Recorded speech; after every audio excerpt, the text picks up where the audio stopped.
I've been attached with the feeling of waking up with you by my side. Talaga namang ito ang ating couple na sila Donnie at Belle ay kaliwat kanan nga ang kanilang bawat nominasyon.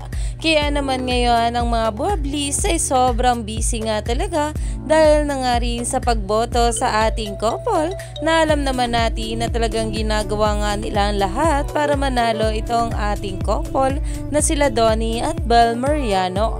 At narito na nga guys ang pag-uusapan natin na kung saan ito nga ang ating Donnie Pangilinan ay nominado nga bilang Best Drama Actor sa kanyang Can't Buy Me Love. At ayon pa nga guys dito sa post, ni Pangilinan is nominated as Best Drama Actor at the 37th PMPC Star Awards for Television.